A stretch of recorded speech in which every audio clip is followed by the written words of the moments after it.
For exclusive podcasts and more, sign up at patreon.com/partnersincrimemedia. This week's Law & Order Marathon winner is CJ Johnson from Columbia, Tennessee. CJ will get a marathon decal showing they watched 26.2 hours of their favorite crime show. To be next week's winner, sign up at lawandorderpodcast.com. I'm Kevin Flynn with Rebecca Lavoie and Michelle Rubenstein, and these are their stories. You think you know who did it, but you don't know who did it. Law and order, law and order, law and order. It's no ordinary police procedural, baby. It's the FNOG of police procedurals, baby. Law and order, law and order, law and order, law and order. These are their stories, these are their stories.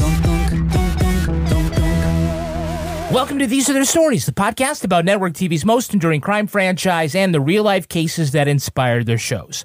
I'm Kevin Flynn. Each podcast will break down an episode from either Criminal Intent, SVU, or Original Recipe. And today we're looking at Special Victims Unit, Season 6, Episode 15, Hooked. 6 months ago, she was just another 15-year-old. Till she started hooking up with half of Queens. After that, it's no big deal to have sex for designer clothes or prostitute yourself in a hotel. She ends up as Trudy Strutt's porn star. She ends up dead on a roof. Joining me to do just that is true crime author and the host of Crime Writers On and Netflix's You Can't Make This Up podcasts, Rebecca Lavoie. Hello, Rebecca. Hi, Kevin. And rounding out our panel is our special returning guest from the Total Betty Podcast Network. It's Michelle Rubenstein. Hello, Michelle. Hello, Kevin and Rebecca. Thank you for having me.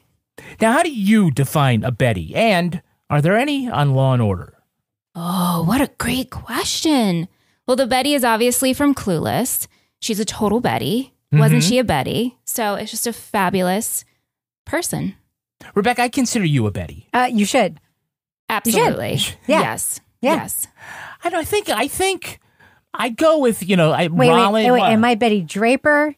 Am I the sad Betty Draper who was eating cottage cheese and burnt toast? Like, which Betty? You know what Betty you are. Yeah, okay. Yeah.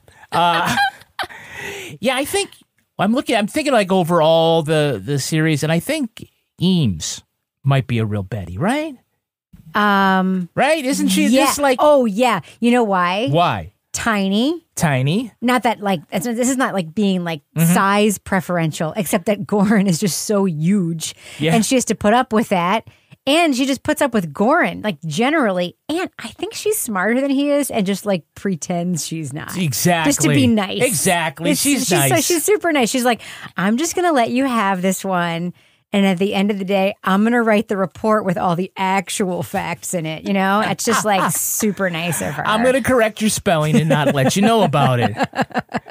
Michelle, of all the franchises, which two cops are your favorite detective team? Favorite Law and Order detective team. Listen, I'm going to be full disclosure here. The last time I visited Law & Order was when I was on with you guys talking about the one episode with Robin Williams for SVU that my sister was on. That's the last time I watched Law & Order, so you needed some help, so you just fill in the blank? I need a little help, yeah. See, this is like when the Republicans would complain that people would take the ballots to the people at the nursing home and then just fill it out for them. I feel like this is one of those ballots, it's Rebecca. Just like exactly that, except like it's that. not like that in any way. Exactly like that. There's all this Law and Order detective team fraud that's going on. No, except this fraud doesn't matter, and it's not really. This actually is fraud, and that really wasn't fraud. You know what I mean? It's not like that in any way. It's just not like that. So we're just supposed to fill in the blank? Fill in the blank. Come on, tell Michelle who her favorites are. Finn and Rollins. Finn and Rollins. There you go. Rollins is a Betty. She's a total Betty. Yeah, awesome. When she's having a good hair day. All right, now take a look at the first half of this episode. Special Victims Unit, Season 6, Episode 15, Hooked. Benson and Stabler investigate the murder of a young woman found on an apartment rooftop. She was wearing expensive clothes, and her skull was fractured. Allison Downey, address in Yonkers. Must be a good one. This is an $800 dress. Out on the town, picked up the wrong guy. Who cracked her skull with something blunt and heavy. We didn't recover the weapon. Fluids? None, but her panties are pulled down and there's trauma to her vaginal area. The driver's license on the victim says she's 21-year-old Allison, but she's actually her 15-year-old cousin, Lisa Downing. Her recently widowed father thought Lisa was just going out for pizza, not to any Manhattan nightclubs. Her St. Tabitha prep classmate and BFF Angela says Lisa was too busy to date guys, unless she was meeting them on dating sites for quick hookups. The guys range from high school stoner to college Chad. Warner drops a bomb when she tells the detectives Lisa had HIV and exposed, by her calculations, about 7 billion horny teenagers in New York. Olivia and Elliot asked Dr. Derek Tanner, who Lisa might have told about her diagnosis, but his lips are sealed. Video footage from a high-end boutique shows the victim going into the back room with the store manager before reappearing with her expensive clothes. So when the detectives go back to talk to him, they find him getting a blowjob from Angela. Ooh. So in a completely foreseeable chain of events, a couple of Boy Scouts decide instead of pointing their telescopes to the sky, they're going to point them down and peep in the windows. Yes. And just below it is Ursa Major, also known as the Great Bear. I got something great and bear right here. So this is one of those occasions where it's the scouts that wind up on the offender registry and not the scoutmaster. Can we just say, like, the scoutmaster is right there. Yeah. The scout is literally saying, I'm looking at a naked girl right there, but like in an innuendo way, right? Yeah. And the scoutmaster at no point is like, that's pervy. Fucking stop doing that, young man. Like, no, Michelle, he's like, let me see. Yeah, it was really weird. And he's just like, I got something great and bear. And just like slowly zooming. I was like, whoa, adult. Chime in here. Yeah, I know timing is everything, but that just never happens to me. Yep. I'm looking at, I mean, I have binoculars, I got telescope, I got everything. I never see a beautiful woman just with her bare back to the window, like, ha ha. It's gonna. By the way, is everything that Melinda says gospel? Because she goes, oh, looking over the body and says, that's an $800 designer dress. And then later on, Elliot says, she was wearing an $800 designer dress. I mean, what if it turned out to be like a knockoff and everyone's like, she had a lot of money. And it's like, no, she shopped at Kohl's. I know, like this really, I was like, wow, everybody really knows their fashion here. Is this a thing? Is this a thread? Did you guys characters. see the dress? Wasn't that great? It looked like something you'd buy at Chico's. Yeah. Not for $800. No. Yeah. I don't know Warner knows about clothes because she's always cutting them off people. Just like, oh, look at that tag. Oh, maybe that's what she knew. I don't know. So Benson and Sampler go to Lisa's school to find out like what kind of girl she is. And, does she get in trouble? So many parents work such long hours, they're too tired to deal with their children. When kids don't get the attention and affection they need, they look for it elsewhere. And Olivia rolls her whole goddamn head and looks at Elliot. Why? Because if you don't get the attention, you're going to have crazy kids. We'll get to that. Right. The principal explains that these girls have been wearing these multicolored bracelets, these sex bracelets, they call them. Different colored bracelets the girls wear, signaling which sex acts they're willing to perform.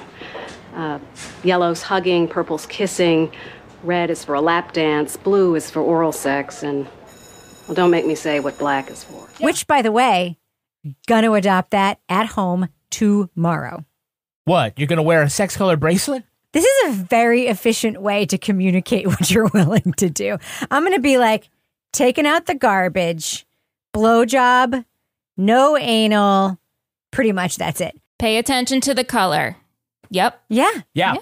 It. It's efficient as fuck, and it's sex positive. Yep. I don't dislike this. I don't see why this is problematic in any way. Well, Michelle, I don't know if you noticed this, but the principal went in, she's talking about this, and she reaches into a drawer and pulls out a metric ton of these bracelets. And it's like she was handing them out at a trade show or something like that. All these different colors. I'm like, when I'm 15 years old, I want to join the Boy Scouts and go to this high school. Right? And also, this is 2005. I was in high school in 2005, and maybe I missed out on the whole sex bracelet thing, or I'm just not from, a prestigious boarding school here. I don't know. Missed the boat on that, but we can adopt it now at home. Yeah. I like where your head's at, Rebecca. Very, very efficient. Not tonight. Yeah. Purple. That's right. Well, I'll tell you, I think the color system that they have going on is wrong. Here's what I think. White should be, staying pure. No. Blue should be just over the pants. Okay. Right? Jeans. Makes sense. Yeah. Okay. Yellow Denim. bracelet. Yeah. Pee-pee party. Oh, golden shower. Yeah. Okay. Red, period sex. Yeah, why not? Green, condoms from ethically sourced latex. Oh, not bad. Hey. And purple only if Prince is playing on the radio. Yes. Not bad. Not bad at all. So Elliot goes to his happy place because he gets to say the line, what kind of parents would... ... So he later rushes to Kathleen's school because one of the boys that Lisa may have infected with HIV is Kathleen's old boyfriend. And he wants to know if she's been exposed. Did you do anything with him? I mean, did we have sex? Yes. It's private. I know. Why are you asking me? I can't tell you.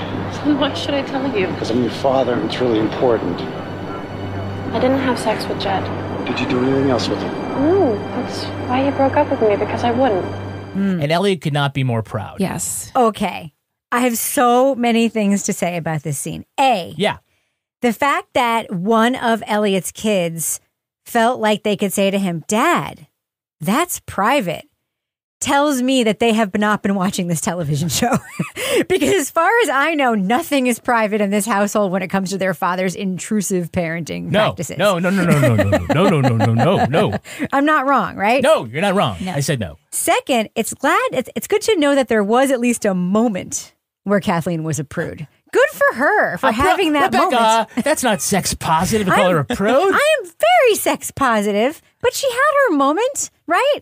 And Elliot got to enjoy that moment in the prude dad's son, which, as you know, is his goal in life, to have one child who will not do it.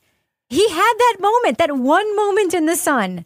It's Good like for him. I succeeded. Michelle, I don't know how you would feel about your father coming and asking you in front of the entire school whether he put it anywhere. Yeah, no, wouldn't be happy about it. And be like, I'm not answering this right now. So, or ever. It's just awkward. And probably like you got caught off guard showing up at the school. And then he's like, oh, I'll pick you up on Saturday or whatever. It's like, I could have had a phone call or something. Is that her immediate thing is like, Kathleen, I need to talk to you about something. And her immediate is like, you and Mom are getting divorced. And what does he say? I wouldn't tell you like this. No. Not in front of school. That would be embarrassing. By the way, have you done oral or anal with this guy? It's important. I got to know. It's important. But I can't tell you why. In the one moment of discretion I've ever had in my entire history as a police officer. She's like, I know why, Dad. I can't tell you why. Elliot has this look. He looks like Mr. Miyagi when he realizes that Daniel's son gets that wax off has been a defense the whole time. We get to see somebody before they were famous. So who's grinding it out as Angela? Hayden Panettiere. He's a college student. He took her to some clubs, got her some clothes. He was rich. She was really into him until he started getting jealous. Playing down-to-clown teenager Angela and Jelly. Save the cheerleader, save the world. Yes. She was Claire in Heroes, and she started out on One Life to Live at age 4. Yes. Then got a break on The Guiding Light. Other titles include Remember the Titans, A Bug's Life, and most recently, she was Juliet Barnes, country music superstar on ABC's Nashville. And don't forget her incredible appearance on SVU as a tiny little kid trying to convince Liv to adopt her. Imagine having her instead of serial killer Noah as your adopted child. Hayden has had her struggles. She's been to rehab for alcohol and opioids. Her 28-year-old brother suddenly died this year from an enlarged heart. That's so sad. And she left her boyfriend, Brian Hickerson, after his domestic violence arrest 2 years ago. She says now that they are both sober, they're renewing their relationship. I don't want to shit on people's life choices, but that doesn't sound great. Being famous as a kid fucking sucks. Don't judge her. Yeah. Panettiere is, well, it's Italian for baker, right? Okay. She has a tattoo that says live without regrets in Italian. And of course, it's misspelled. Not regrets. That would be English. But that word is, everybody figured this out when she displayed it on the cover of Glamour magazine. Oh, wait a minute. Gloomer magazine is what it was. Poor Hayden. Oh. We do have some Hey, It's That Guys. Hey, it's that guy. Who's playing pornographer Max Long? Anyone know? No. You can't bust me for this. It's an honest mistake. This is child porn. Where were you Monday night? Filming. Wendy does the White House. That actor is Matt Malloy. 7 Law & Order Universe appearances, including the rare Law & Order L.A. credit. He's had more appearances in 150 TV shows and films, including Armageddon, Election, Perry Mason, and 6 Feet Under. He's currently news editor Bob Young on ABC's Alaska Daily. Nobody watches The that. Hillary Swank. What? I never even heard of that. You haven't heard of that? It's also on Yeah. ABC. I know. Are you familiar with ABC? I don't think a lot of people No, people know. watch that, but like people have told me they watch it, but then like I don't know anyone in person who watches it. It's one of those. Yeah. Sometimes people will tweet to me and they'll be like, "You should check it out," and I'm like, "Yeah, I've never heard of it." Yeah, thanks. By the way, that show, Alaska Daily, fortunately for them, they do not film it in Alaska. They do the thing where they fly in to Fairbanks, they shoot a bunch of exteriors, and then they fuck right off to Vancouver, where the snow is the same exact color. So can you give me the name of the actor playing Andy Wall? Whoa, wait a second. You think I killed her? I would never hurt her. We split up. I haven't seen her in months. Yes. You know his name? I do. I know because I'm a Mad Men fan. His name is Aaron Staton. Mm-hmm. And he played the very hateable Ken Cosgrove. Yes. Oh my God. I totally missed that. And I love Mad Men. Yeah. I saw baby Ken Cosgrove show up and I got the douche chills in a serious way. And not just because he fucked a 15-year-old thinking she was like 74 years old as this character on this show. Yes, Aaron Stanton. Yeah. Most recently, he's been in Peacock's Based on a True Story and The Right Stuff, but yes, best known as Ken Cosgrove. Ken is the character who got shot in the face while hunting with his asshole clients from Chevy. And then the rest of the series, he wore an eye patch. Yeah. Oh my God, yeah. How desperate for a job do you have to be that you will not leave after that? I don't know. Just ask our former vice president, Dick Cheney. And the guy he shot in the face. Yeah, did Ken Cosgrove apologize to Chevy for Man, he was nominated, he was nominated for a BAFTA award for his acting in a video game. Really? What video game? Yeah, he was Detective Cole Phelps in L.A. Noire. This character rises through the ranks, working in 1940s LAPD. He starts in the traffic division, goes to homicide, then dying while investigating a morphine distribution ring. On Reddit, one of the biggest questions, the most asked question about how to do the video game, the cheats are they're not certain how to fire a warning shot. And it's like, this is LAPD, there are no warning shots. Does anyone recognize the actor playing Mr. Downing, the murder victim's father? Oh, that guy. Oh, God, my baby. Oh, it might be hard to recognize Schuyler Hensley. His big role was as Frankenstein's monster in the film Van Helsing. Oh, really? Yeah, square head, green skin, the whole 9 yards. Wait, Van Helsing is the one with Anthony Hopkins, right? Yes, yeah, he plays Dracula's hunter, Van Helsing. Yeah, it's got all the other characters, and he actually had a second role in that same film. He played Mr. Hyde, but they dubbed his voice with Robbie Coltrane instead. Wow. They're like, yeah, we're seeing this monster more as a Hagrid kind of character, so not your voice. Wait a minute. Frankenstein's monster, Mr. Hyde, and this dude. Fuck, marry, kill. We have some repeat offenders. Repeat offender. Peter Herman is back as, of course, Mr. Mariska Hargitay. No, I mean, he's attorney Trevor Langdon. About time. My client's been extremely cooperative. Allison Cisco is the ne'er-do-well Kathleen Stabler. You and Mom are getting a divorce. No. We do have a Hey, It's That Girl. Hey, it's that girl. Rebecca, can you tell me who is playing Allison, the cousin who lived? I actually can tell you that. That's Jessica Dunphy. She was going out with this college guy. And he was into music, and she begged me for my license so she could get into clubs with him. She played Allison Stewart in As the World Turns. I always recognize someone when they show up from All My Children Are As the World Turns, especially As the World Turns, because as you know, Kevin, yeah, As the World Turns was the greatest soap opera to ever be on television. Hey, that's great. I knew you were going to fucking do that. I knew it. But it was. It was. Well, please tell that actress to put a photo on her IMDb so I'll stop and look at it. Did you know who's playing Nikki Sims, a.k.a. Quick Nick? Yeah, I hooked up with her for a while, but that was like months ago. That teenage kid, that's Michael Dreyer. He's probably best recognized as Cisco in Mr. Robot and Eddie on Sneaky Pete. 7 Law & Order Universe appearances, including as Kenny Kyle on Law & Order Organized Crime. This was the mob hitman who collected exotic rats and was nearly killed by rat poison. Oh, no, wait. Killed by a poisonous rat. That's different. I only watched the scenes in Organized Crime where Elliot and Olivia almost get together. I'm not going to lie. I fast forward through all the rest of it. I watched Twitter, and when Twitter's like, oh my God, I just fast forward through that show. Ben Slur alert. I still watch SVU, and then I only watch Organized Crimes for those parts and for when Kathleen shows up. Well, I'll tell you what you fast forwarded through. This guy, he nearly ran over Stabler with his car, so points to him. Oh yeah, big points, big props. Wow. Lastly, can you tell me the name of the male porn star who looks like Thor? The one in the background that Benson and Stabler are cock-blocking from the three-way. Is it Chris Hemsworth?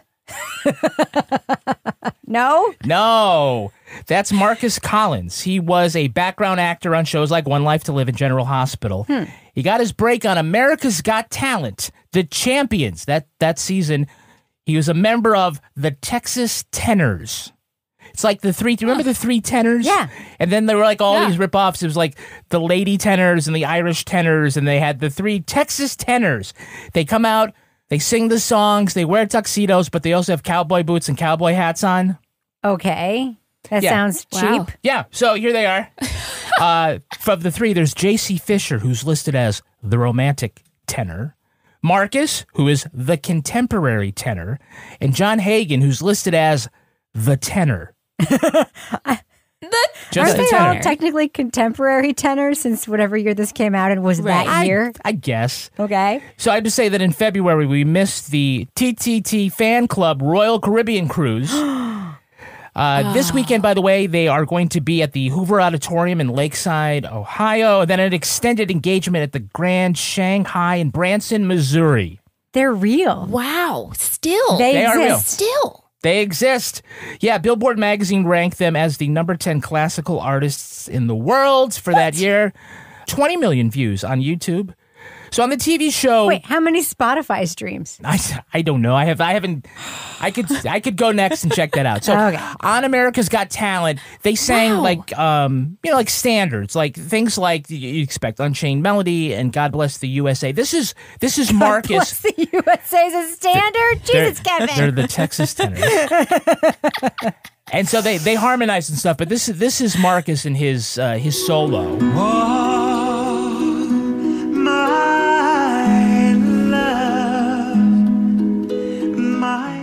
Yeah, what do you think? Yeah? He's fine. He's fine. He sounds like he's in a toilet paper commercial. Toilet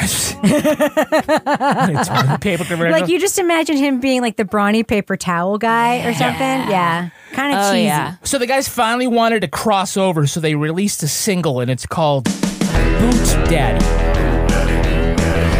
No. Boot Daddy.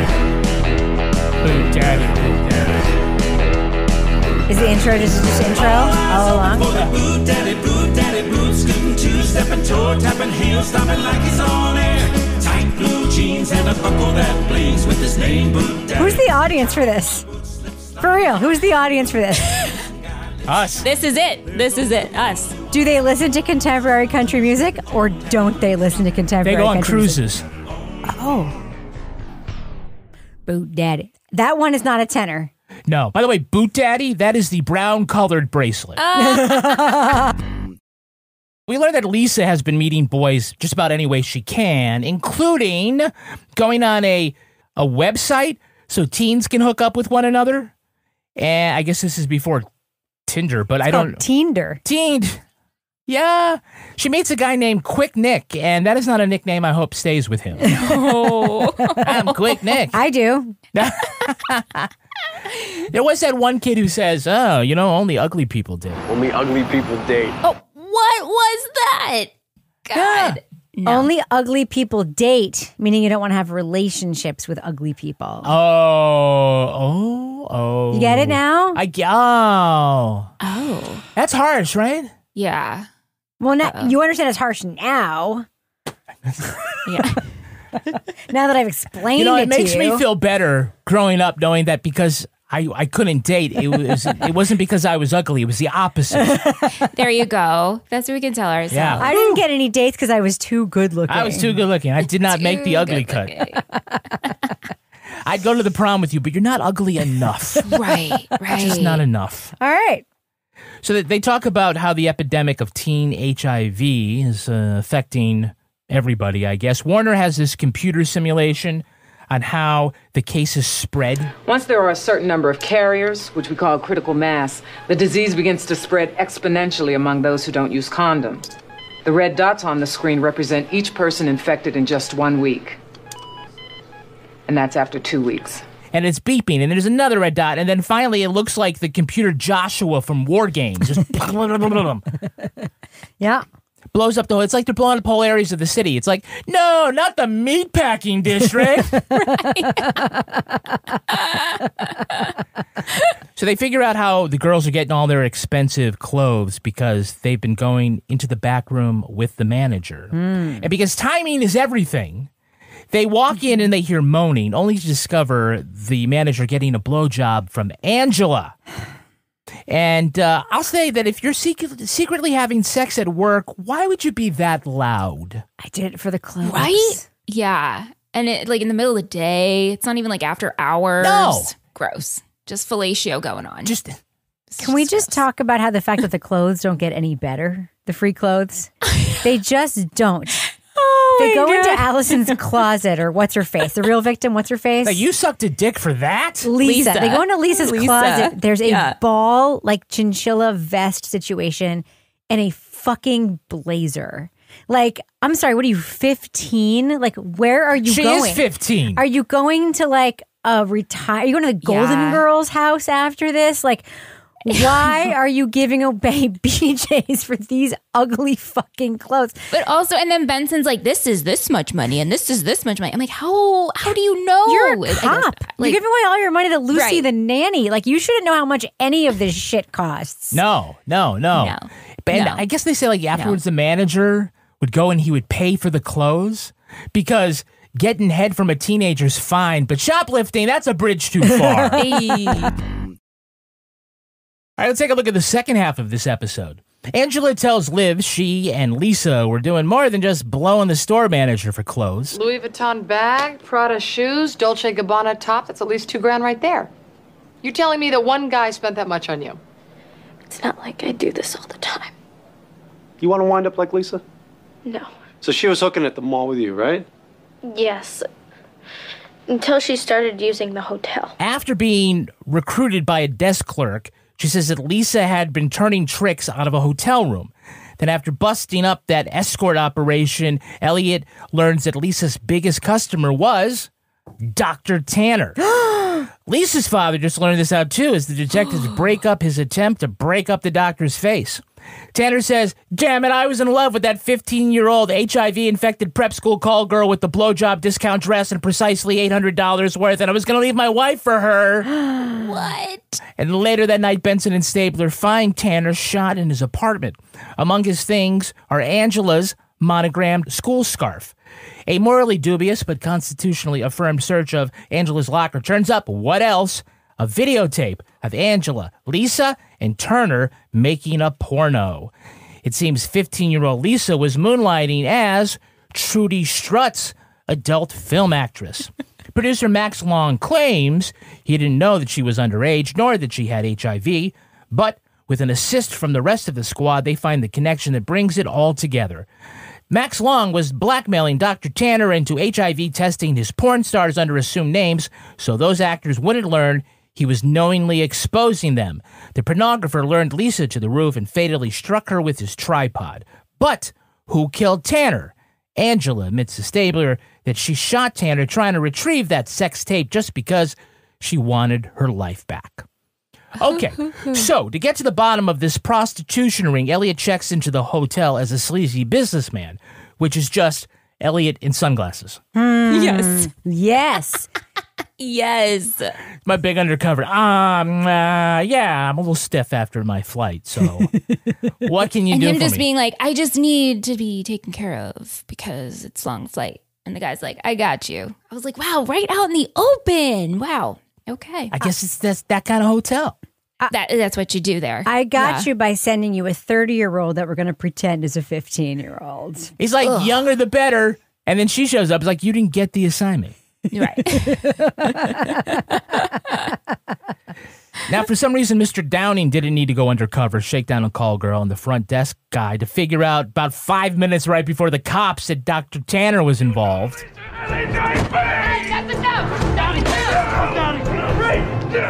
The guy who doesn't know anything about his daughter figures this out before the cops do.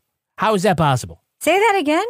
They're doing all this stuff to figure out, to like come back to like, oh no, Tanner's involved. Yeah. And they walk in to confront him, but the dad, who doesn't know dick about his daughter, figured this out 5 minutes before they do and is beating them up. Excellent question. Yeah, I know.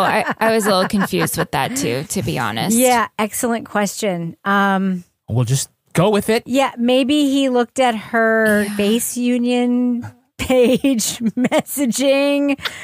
I don't know. So Elliot confronts Dr. Tanner, and by confronts, I mean he picks him up, throws him around the room. Mm-hmm. He accuses the doctor of, you're sleeping with a 15-year-old girl. He says, Look, I never paid for sex before.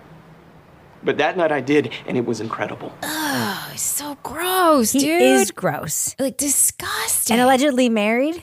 this was so great. Yeah. So we're just going to skip over the frequently mentioned fact on this podcast that it is illegal in the state of New York to create pornography, even if you have a studio like True. Max Long Studios. True. We're not doing anything illegal. What the hell's this about? In what states is it legal, Kevin? California and New Hampshire. New Hampshire. Yes. And that's it. Welcome to New Hampshire, where you can videotape yourself or other people. Fucking.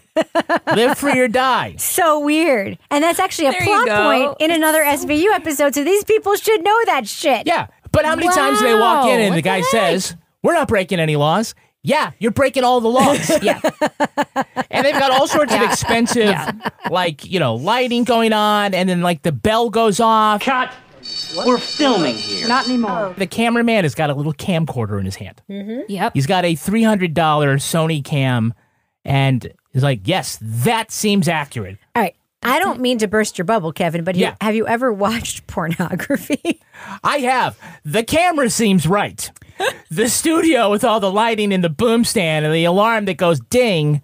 A little much. When, they cut, I think that's a little, yeah. You're correct. You know why? Because these days, porn is on a screen that's this big. Mm-hmm. So you can literally film it with anything. In those days, a camera would have had to have been slightly better quality. Is that what the case you're making? No, I'm just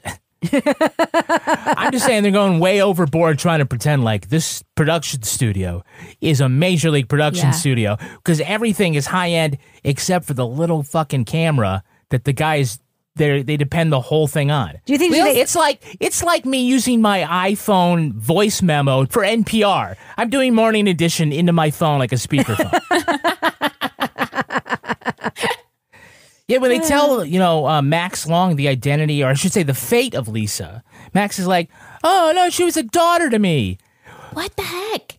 Yeah, he's like, you get off watching your daughter have sex with people? Yes, next question. I'm a pornographer. What morals do you think I have? None. You think I would lie about checking their ID? So here's Olivia's hot take. Because Lisa started hooking up with half of Queens, it's no big deal that she becomes a prostitute and a child porn star. I just think Olivia's jealous of all the schlong that... I think Olivia is being judgy little bitch in this episode. She was. Twice, Michelle. IMO. Twice she says... You forgot to mention that Lisa was hooking up with half of Queens. Yeah, it's icky. It is. Like, we get it, but she was 15, so you know. She was a victim of her circumstance. Her mother had just fucking Right. died. Mm-hmm. Yeah, let's not forget that part. 9 months ago.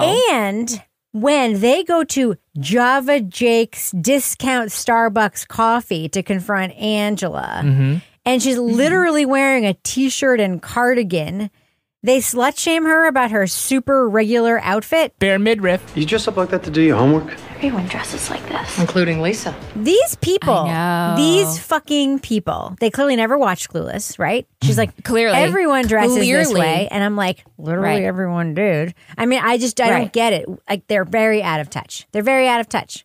Yeah. Yeah. So after the arrest, good point. Stabler meets again with Mr. Downing. He says, I know how much you loved Lisa. But not as much as the Texas tenor loved her. Yellow bracelet, am I right? But somehow, Elliot is the one who has to try to calm down and relate to Mr. Downing, yes. After he tries to beat up the doctor. Yes. And his whole life, he's saying, his whole life is for nothing. Right. Mr. Downing's at the end of his rope. His wife is dead. His daughter is dead. He's like, I have nothing to live for. And Elliot's answer is, think of your daughter. I think he says, do you have a priest? And I'm like, Elliot, you should not be doing this. Michelle, did you know that Elliot used to be a hostage negotiator? Really? No, of course not. He flunked out the first day. I mean, after a couple of hostages. He was a Marine or some bullshit, right? It's like, why don't you just suck it up? Seriously. Hey, why don't you just rub some dirt on it? Go for a run. Go for a run. You know what helps me? Push-ups. You know what helps me? Lifting weights in the locker room. Literally, in this episode. You know what helps me? Confronting my daughter outside her school about her sex life. Yeah. I learned so much about my daughter. If only you had done that, maybe you wouldn't be in this situation, Mr. Downing. Maybe. If you'd only asked what color that bracelet was. What's that for? Live Strong? That's a Live Strong bracelet. If you get the yellow Live Strong ones, it means that you'll touch one testicle. All right, let's take a look at the real-life story that inspired this episode. It's time for Rip from the Headlines. You think you know who did it. You think you know who did it. But you don't know who did it. You don't know who did it. Rip from the headlines. Inspiration for this story comes from the life of adult film actress Tracy Lords. Born Nora Louise Kuzma in 1984, her high school boyfriend got her pregnant at the age of 15. Needing money for an abortion, she used a fake birth certificate to get a job as a nude model. She was soon recruited to appear in pornographic films, taking the stage named Tracy Lords. Although she was secretly underage, she became the biggest actress in the adult industry. By the time she turned 17, she created her own film distribution company, making her the world's biggest porn star. 3 weeks after turning 18, authorities got a tip that Lords had been underage when she made all of her movies. The revelation seemed to take the industry by surprise. Producers and distributors were arrested on child pornography charges, and millions of dollars were spent withdrawing her previous movies from the market. Lords transitioned into mainstream films, winning roles in the movie Crybaby and TV series Married with Children, Roseanne and Melrose Place. Today, Tracy Lords continues her career in the entertainment industry, trying her hand at directing, singing, fashion design and voiceover work.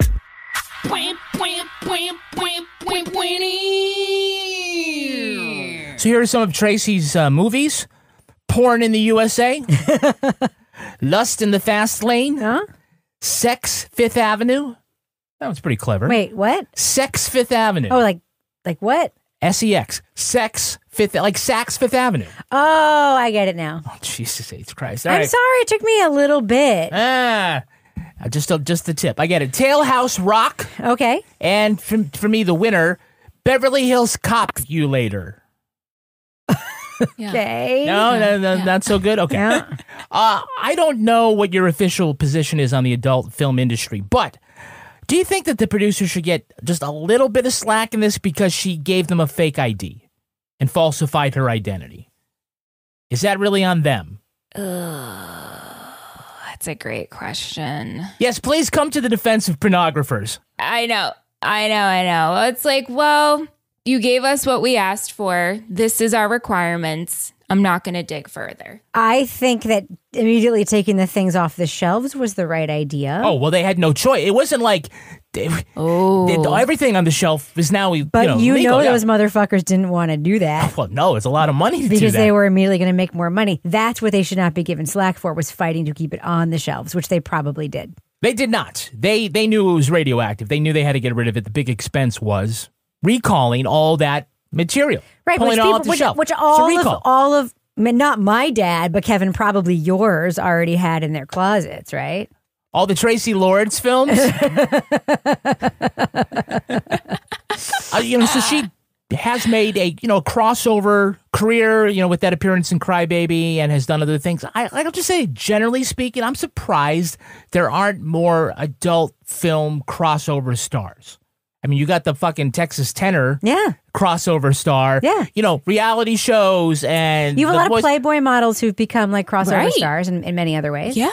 Yeah, I mean, is that all? Like, I mean, when you scratch your chin, I mean, we're always like looking for these ingenues that we can put in films and then like dress them scantily and like sexualize them. And it's like, here's somebody who's already demonstrated they can do that in a commercial setting.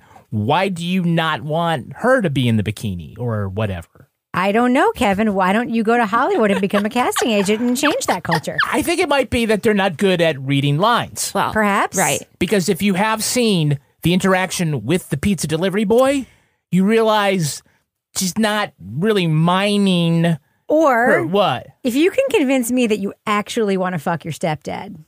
Like, what is it with these... right, Michelle? I'm just going to say, this is a genre side conversation that I will never understand. Stepmom, stepdad, that is one of your parents. What was the algorithm on YouPorn? We're like, that's what's got to be the top thing now. Stepbrother, stepsister, that is your family. That is your family. Yeah. If you want to convince me that you want to fuck your stepbrother or you want to fuck your stepsister, you should win a goddamn Oscar.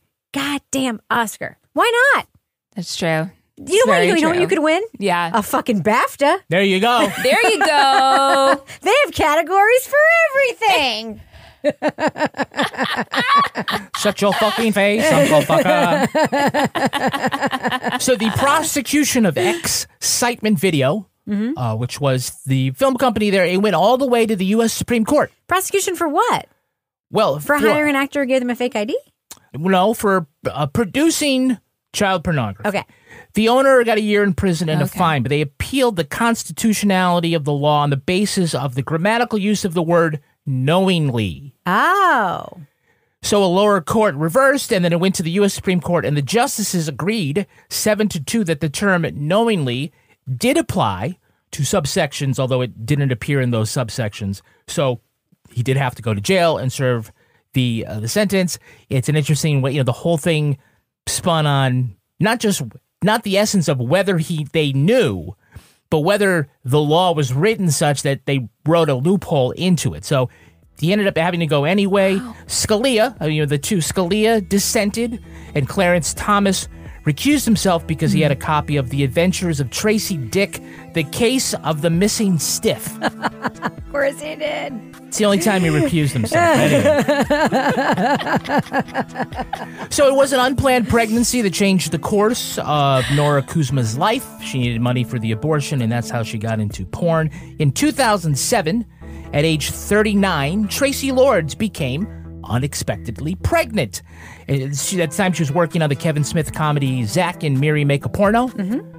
And that's when she gave birth to Gunnar Lords Lee. And that was the best fed baby in Hollywood. Well, that is going to do it for us. We want to thank our special guest, Michelle Rubenstein. Michelle, where can our listeners follow you online? Yes, you can follow us at Total Betty Podcast Network if you're into nostalgic teen dramas. And if you're into movies and friendship, check out Movie Friends Podcast. I'm not into friendship, but I know Rebecca Lavoie is. Rebecca, how can our listeners follow you? You can follow me following the Total Betty's Podcast Network. But in the meantime, if you don't want to follow me there, you can follow me everywhere at Reb Lavoie. You can tweet, X, post, whatever the fuck this thing is called now, at Law & Order Pod, and follow us on Instagram, which is still called Instagram, at These Are Their Stories podcast. Our newsreader was Cy Frater. Our theme music was composed and performed by Uncanny Valleys. Content assistance from Travis Roy. Lily Flynn handles promotions. All clips in this podcast were used in compliance with the U.S. Copyrights Act Fair Use Exemption for criticism and commentary. Go to lawandorderpodcast.com and sign up for our newsletter for a chance to be our next Law & Order Marathon winner. These Are Their Stories was recorded in the Yoga Loft above the Bodega in Bay St. Louis, Mississippi studio and is a production of Partners in Crime Media.